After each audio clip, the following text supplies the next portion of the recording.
तो hello guys. तो आज हम बात करेंगे कि मैं फुकेत से फ़ीफ़ी आइलैंड कैसे गया और क्या क्या चाहिए होगा, क्या क्या ज़रूरत पड़ सकती है आपको फ़ीफ़ी आइलैंड जाने के लिए।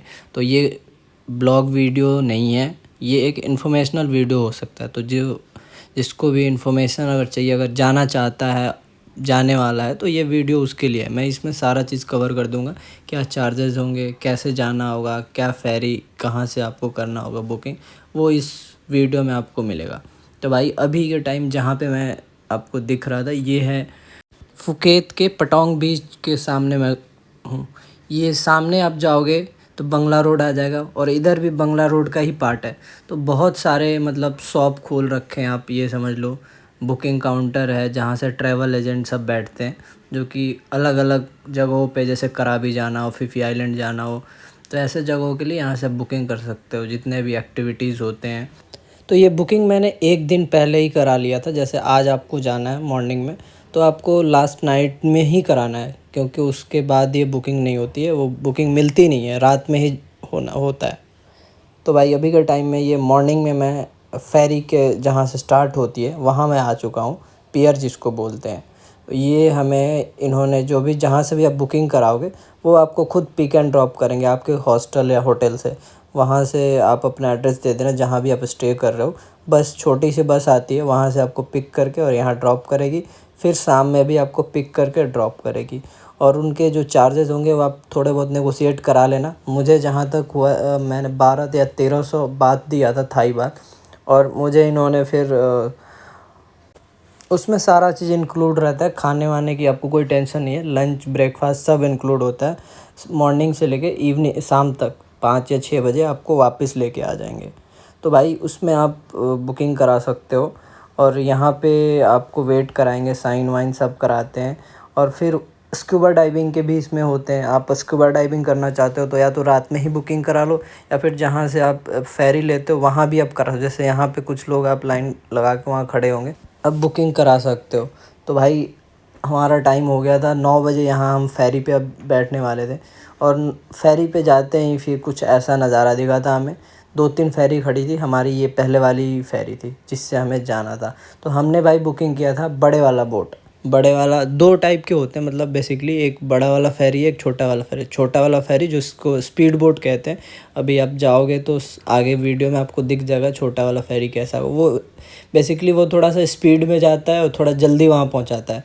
और छोटे छोटे बहुत सारे आइलैंड हैं, वहाँ भी वो आपको रुक के, मतलब रुका के आपको दिखाएंगे, जो भी एक्टिविटीज़ होंगे वो कराएंगे।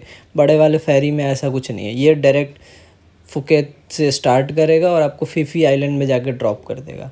पूरा टाइम आप वहाँ पे जितना एंजॉय करना करो, पूरे दिन करो, कोई कुछ बोलेगा नहीं। और फिर इवनिंग होते ही, मतलब 4 साढ़े 4 बजे आपको फिर वो वापसी के लिए वो टाइम बता दिए रहेंगे पहले ही, कि आप आ जाना जी, यहाँ पे अपनी फेरी खड़ी रहेगी, आप जाके फिर बोर्ड कर लेना और फिर वापसी। अब उसमें भी ये है कि अगर आप चाहते हो कि सिर्फ़ मैं जाऊँ वहाँ पे, आऊँ आज नहीं कल आऊँ या परसों आऊँ, तो आप सिर्फ जा भी सकते हो। और आने का फिर सेम उसी बोट से आप वापसी भी आ सकते हो। अगले दिन या दूसरे दिन आप सिर्फ अपना वो जो टोकन है ना, वो टोकन संभाल कर रखना। यही है आने जाने का। दूसरा फिर अब इसमें भी 3 कैटेगरी किया हुआ है इन्होंने। एक किया हुआ है सिल्वर, एक किया हुआ है गोल्ड, और एक इन्होंने इकोनॉमी किया हुआ है। तो सबसे बेसमेंट में है वो है आपका इकोनॉमी। और जो मिडिल वाला है वो इनका है, जो डेक 3 डेक बना हुआ है बेसिकली। जो मिडिल वाला है वो इनका सिल्वर, और जो टॉप वाला है ये इनका गोल्ड है।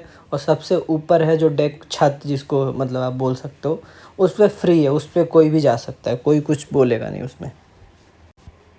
तो भाई कुछ ऐसा नज़ारा है आगे। जब हमारी स्टार्ट हो गई तो कुछ ऐसा दिख रहा था। जहाँ से स्टार्ट किया था वहाँ की पानी थोड़ी सी डार्क गंदी थी, और आगे जाते ही पानी थोड़े से साफ़ हो गए, थोड़े से क्लियर दिख रहे थे। अब पता लग रहा था कि हम बीच समंदर में जा रहे हैं।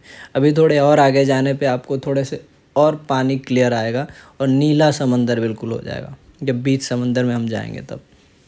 और भाई जैसे ही आगे जाओगे थोड़ी सी आपकी बॉडी भी टैन होने लगेगी, क्योंकि धूप बहुत ही तेज़ आती है और डायरेक्ट सन पड़ता है आपके बॉडी पे। और भाई मैं एडवाइस यही करूँगा कि आप कोशिश करना कि आप स्पीड बोट लो, ताकि स्पीड बोट में थोड़ा सा ज़्यादा एंजॉय कर पाओगे। एक तो आपको टाइम कम ज़्यादा बचेगा एंजॉय करने का। और दूसरा आप छोटे छोटे आइलैंड पे भी जाके एंजॉय। तो भाई आप आइलैंड जब जाओगे तो वहाँ आप इवनिंग में स्टे करने के लिए आप बुकिंग कर सकते हो, पहले से भी कर सकते हो, वहाँ जाके भी कर सकते हो। तो ऐसा नहीं है कि वहाँ सिर्फ आप जाके पता चले कि आप सोच रहे हो कि कहीं वहाँ घूमने की जगह ना हो या फिर स्टे करने का, खाने पीने का। तो भाई सब चीज़ है वहाँ पे। ऐसा नहीं है कि छोटा सा आइलैंड, बड़ा सा आइलैंड होता है और लोग भी रहते हैं और सीनिक व्यू भी बहुत अच्छा मिलेगा आपको बीच। तो भाई मुझे तो इतना एक्साइटमेंट था कि मैं तो 5 मिनट बस नीचे अपने डेक पे रहा होगा, बैठा होगा। थोड़े बहुत वो गाइड कर रहे थे, कुछ अपने कल्चरल वीडियो प्रोग्राम उन्होंने दिखाना था वो दिखा रहे थे। फिर उसके बाद मैं तुरंत सबसे ऊपर टॉप फ्लोर, मतलब सबसे ऊपर वाले डेक पे आ गया, इस पे, जहाँ से पूरा व्यू देखने के लिए मैं बिल्कुल ही एक्साइटेड था। और थोड़े टाइम बाद भाई यहाँ पे क्राउड पूरा, लोग जितने भी थे फेरी पे सब ऊपर आ गए। और भाई देखो, वो देखो जा रही है छोटी वाली स्पीड बोट जिसको बोलते हैं। देखो लोग कैसे फ़ोटो वीडियो सब खिंचा रहे हैं, भाई मज़ा आता है वैसे तो।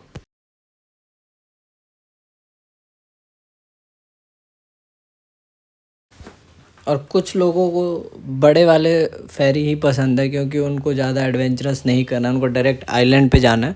तो वो बड़े वाले बोट से जा सकते हैं क्योंकि बड़ा वाला बोट थोड़ा सा सस्ता है छोटे वालों के मुकाबले, और थोड़ा आराम से भी जाते हैं। स्पीड बोट तो एकदम तेज़ जाते हैं स्पीडली, और डायरेक्ट वहाँ आपको पहुँचा देगा छोटे आइलैंड पे जहाँ जहाँ घूमना है।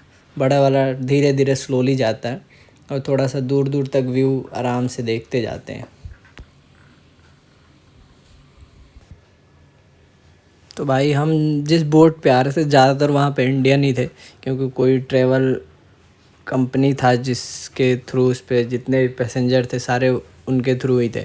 तो ज़्यादातर इंडियन थे और कपल्स थे। मैं ही एक दो बंदे थे जो कि अकेले सोलो ट्रैवलर थे, बाकी सारे कपल्स थे।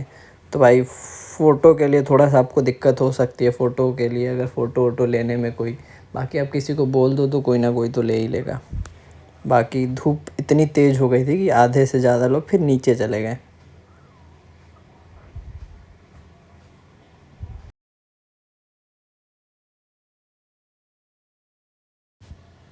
तो भाई कोशिश करना कि आप बोट पे कुछ ना ख़रीद के खाओ पियो क्योंकि वहाँ पे एक्चुअली में बहुत महंगा मिलता है।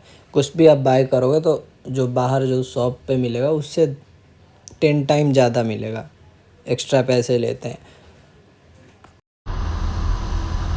और एक स्कैम बता देता हूँ जो वहाँ पे होती है फेरी पे। जब आप जाओगे ना सबसे ऊपर टॉप फ्लोर पे, तो आप घूमते रहोगे, आपको पता भी नहीं चलेगा। कुछ वहाँ पे जो होते हैं आपकी फ़ोटो क्लिक कर लेंगे और वो फ्रेम बनाते हैं, मतलब जैसे होता है ना कहीं जाते हो तो फ्रेमिंग कर देते हैं, आपको पता भी नहीं चलेगा। लेकिन जब आप वापसी जब आओगे ना, तब वही फ्रेमिंग आपका फ़ोटो बाहर लगा के दिखाएंगे कि आप गए थे तो आपको पता नहीं चला, ये पोज में अच्छे अच्छे फ़ोटो क्लिक करके आपके रख लेंगे और आपको दिखाएंगे। और मांगते हैं 500 बात, 1000 बात, मतलब आप समझ लो 2500-3000 सिर्फ एक एक फ़ोटो के फ्रेम के आप दे दोगे। तो वो सब चीज़ एक स्कैम है, तो उन चीज़ों में मत फंसना। वो कितना भी करें छोड़ देना, बोलो कि तुम रख लो अपने पास। तो जब नहीं लोगे ना तो खुद ही 50 बात 100 बात में आपको देंगे क्योंकि उनके पास भी कोई वेस्ट है वो। और आप बोलोगे ना मुझे फ़ोन में दे दो, मेल कर दो, पेन ड्राइव में दे दो, तो वो देंगे ही नहीं। तो भाई ये देखो मैं आपको दिखा देता हूँ गोल्ड क्लास, जो मतलब सबसे टॉप जो क्लास है वो है, जिसमें आप ब्रेकफास्ट वगैरह आपको मिलेगा। ये उनकी सीट है, जो सीट में ज़्यादा कोई डिफरेंस नहीं है और थोड़े बहुत उनको स्नैक्स वगैरह मिलता है और फिर बस यही डिफरेंस है और कोई डिफरेंस नहीं है।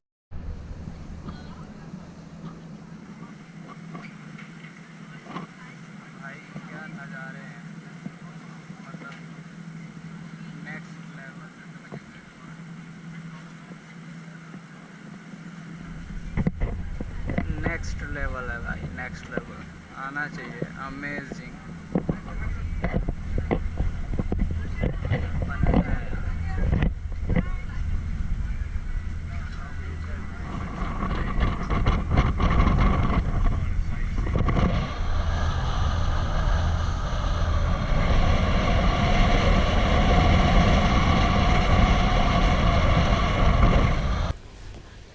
तो ये फ़ायदे आपको दिख जाएंगे। जो स्पीड बोट है वो देख रहे हो आप, आइलैंड के साथ में उधर खड़ी है। आप आगे आप और देखोगे बहुत सारे स्पीड बोट, तो छोटे वाले बोट है वो खड़े हो, देखो पानी आगे की कितने एकदम क्लियर ग्रीन दिख रहे हैं आपको। उधर रेत भी है, मतलब बीच टाइप का है छोटा सा। बहुत सारे लोग वहाँ चिल कर रहे होते हैं और आप यहाँ बड़े वाले बोट पे खड़े होके बस उनको देख सकते हो, और इतना ही तक आप जाओगे। फीफी आइलैंड पहुंचने से पहले ही अनाउंस कर देते हैं कि जो पहले आप स्क्यूबा डाइविंग वाले हैं वो पहले आ जाएं, क्योंकि उनको पहले निकालते हैं। उनको जहाँ जाना होता है स्क्यूबा डाइविंग के लिए वहाँ वो भेजते हैं। तो जैसा कि मैंने स्क्यूबा डाइविंग के लिए उनको पे किया था, तो मैं आता हूँ, और मेरे जैसे कुछ और भी होते हैं जो कि जाते हैं। बट मैं यहाँ पे आपको एक चीज़ सजेस्ट करूँगा कि अगर आप स्क्यूबा डाइविंग कर रहे हो तो मेरे जैसे मत करना, वहाँ 1 से 2 दिन स्टे ज़रूर करना फीफी आइलैंड, ताकि आप फीफी आइलैंड के भी मज़े लो। क्योंकि स्कूबा डाइविंग अगर आप करते हो और उसी दिन सेम डे वापस आने का भी करते हो तो अपना ढंग से आप फीफी आइलैंड घूम सकते हो ना, वहाँ का पूरा फ़ील लोगे। बस स्कूबा डाइविंग में ही पूरा दिन आपका ख़त्म हो जाएगा, जैसा कि मैंने पैसे वेस्ट कर दिए थे वहाँ जाके। वैसे मैं गया था मॉर्निंग में और इवनिंग तक मुझे आना था, तो मैं स्क्यूबा डाइविंग में ही मेरा 3 से 4 घंटे वेस्ट हो गए थे। तो ये ऐसा कुछ नज़ारा आपको दिखेगा वहाँ पहुँचते के साथ ही फीफी आइलैंड में। क्लियर, क्रिस्टल क्लियर वाटर और थोड़े से पहाड़ भी आपको दिख जाएंगे। और ये है गेट जहाँ कुछ थाई लैंग्वेज में लिखा हुआ है। भाई वहाँ मार्केट भी है, ऐसा नहीं है, देखो मार्केट आपको दिखेगा। और खाने पीने के भी सारे आपको बर्गर किंग मिल जाएंगे, डोमिनोज़ मिल जाएंगे, केएफसी मिल जाएंगे, सब मिल जाएंगे। और स्टे के लिए भी होटल वगैरह सब मिल जाएगा। जो आपको फुकेत में जो जो है ना वो सारा चीज़ यहाँ पे आपको मिलेगा। ये देख लो बर्गर किंग है। और फर्स्ट टाइम आप जाओगे ना वहाँ पहुँचते के साथ इतने अच्छे व्यू आपको दिखेंगे ना कि आप आने पे अगर आपको को बोले कि मैं 10,000 लूँगा तभी वहाँ पे टिकट दूँगा तो भी आप दे दोगे। तो भाई ऐसे कुछ नज़ारे आपको दिखेंगे, वो सुंदर सुंदर बोट आपको दिखेंगे, छोटे छोटे पहाड़ दिखेंगे, और भाई ऐसा कुछ वहाँ पे मार्केट जैसा भी दिखेगा। और ये छोटा सा प्लेस है जहाँ पे हम स्क्यूबा डाइविंग के लिए पहुँचे थे, और यहीं पे वो ब्रेकफास्ट के लिए बोलेंगे। आते ही सब भूखे थे, जैसे कि मैं भी 8 बजे से सुबह से उठा था और वो पिक किया था मैं हॉस्टल से, और तब से मैं भूखा था, कुछ नहीं खाया था। और आते ही भाई सब टूट पड़े इस फ्री के, मतलब आप ये बोल लो खाने के लिए। पैसे तो दे रखा है, फ्री तो नहीं बोलेंगे बट हाँ अनलिमिटेड खाओ जितना खाना, वेज नॉन वेज सब था। तो ये हमें वहाँ पहुँचते के साथ ही लंच में उन्होंने ये कराया, राजमा वाजमा सब था, जितना मर्ज़ी खाना है खाओ। और खाने के बाद फिर मैं प्रिपरेशन के लिए आ गया। ये कुछ ब्रीफ कर रहे थे स्कूबा डाइविंग के लिए। तो भाई देख लो ये कुछ बताते हैं कि कैसे सांस लेना है, क्या साइन देना है, होता है ना, तो वो सब बताएंगे आपको। जैकेट के बारे में बताएंगे, ऑक्सीजन कैसे लेना है, कैसे छोड़ना है, जब सर भारी हो जाए तो क्या करना है, कैसे फिंगर साइन करना है अगर सब ओके है तो, और ओके नहीं है तो कैसे करना है। तो वो सब यहाँ आपको गाइड करेंगे। और थोड़े दूर सुनने के बाद आप भी सुन लो क्या बोल रहा है।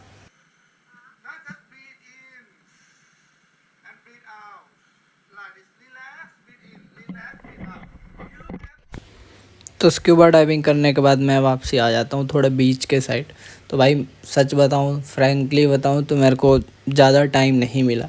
स्क्यूबा डाइविंग में ही मेरे को सबसे ज़्यादा टाइम किल हो गया। 3 साढ़े 3 घंटे वहाँ ख़राब हुए। वो थोड़ा कुछ ब्रीफ किया, फिर वो कॉस्ट्यूम बनाने में आधे घंटे लगा दिए, फिर वहाँ ले गया, फिर पानी में थोड़ा बहुत बताया कैसे करना है, फिर अंदर गया, फिर वहाँ से आया, फिर कॉस्ट्यूम दिया। इतने में 3 साढ़े 3 घंटे हमारे ख़राब हो गए। तो भाई ये लगा लो 11-12 बजे हम पहुँचे थे, 3 घंटे वहाँ ख़राब हो गए। तो मेरे पास सिर्फ आधे से 1 घंटे बचे थे थोड़े बहुत बीच बीच देखने का, वही मैं बस आया था। इतने में ये इधर उधर देखने में ये सारा टाइम ख़राब हो गया।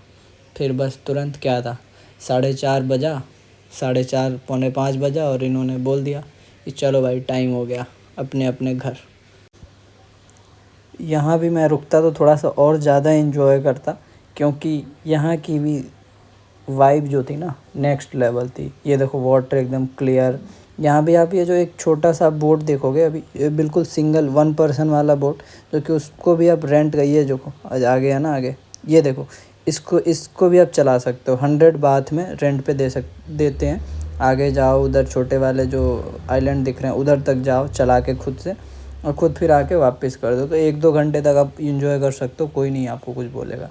छोटा वाला बोट भी सही था, बट मैं वहाँ रुका ही नहीं तो मैं कहाँ से करता। तो ये गलती आप मत करना जो मैंने किया था। आप वहाँ जाना, अगर स्क्यूबा डाइविंग कर रहे हो तो वहाँ स्टे ज़रूर करना। स्टे करोगे तो ज़्यादा एंजॉय करोगे। शाम तक वहाँ की भी नाइट लाइफ अलग है, वहाँ भी कल्चरल लाइफ अलग है वहाँ की आइलैंड की। तो भाई कुछ ऐसे नज़ारे आपको दिखेंगे। ये देखो वाटर कितना साफ़ है, और यहाँ भी मॉर्निंग में अलग ही मज़ा है। फिर थोड़ा सा बीच पे आके रेस्ट करो, बीच में नहाओ, पानी में रेत में सो, थोड़ा सा सन बाथ लो। तो भाई फुल वहाँ का अलग फुल एन्जॉयमेंट है। तो एक दिन एक रात वहाँ पे स्टे करो, फिर वापसी आ पाओ। सेम बोट से आ जाओ, कोई एक्स्ट्रा चार्ज देने की भी ज़रूरत नहीं है। और फिर सब इतना करने के बाद अब अपना टाइम हो गया था कि अब चलो भाई अपने बोट पे, क्योंकि उन्होंने भी आगे से जो हमारे साथ आए थे वो एक्चुअली बोट पे चले गए थे। तो मैं भी सबसे लेट मैं ही था एक्चुअली, मेरे ही वेट कर रहे थे, तो अब मुझे भी जल्दी से जाना था। और ये देखो छोटे छोटे बोट अच्छे से दिख रहे हैं ना, कितना प्यारा लग रहा है। ये आपको पूरा, अब सुबह में इसको लो तो पूरा घूम सकते हो जाके। ये आपको रेंट इसका ज़्यादा है अगर आप इसको रेंट पे लेते हो तो। बाकी सिंगल पर्सन वाला कम है, वो आप खुद चलाते भी हो, खुद कहीं जाना तो जा भी सकते हो। लेकिन वो बताते हैं कि ज़्यादा बीच समंदर मत जाना, क्योंकि अगर आपको स्विमिंग नहीं आती है तो भाई ऐसा कुछ है वहाँ का नज़ारा। यही है फ़ी फ़ी आइलैंड। और ये देखो रोड जो आपको पियर है जो बना हुआ है, आपको लेके जाएगा आपके बोट तक।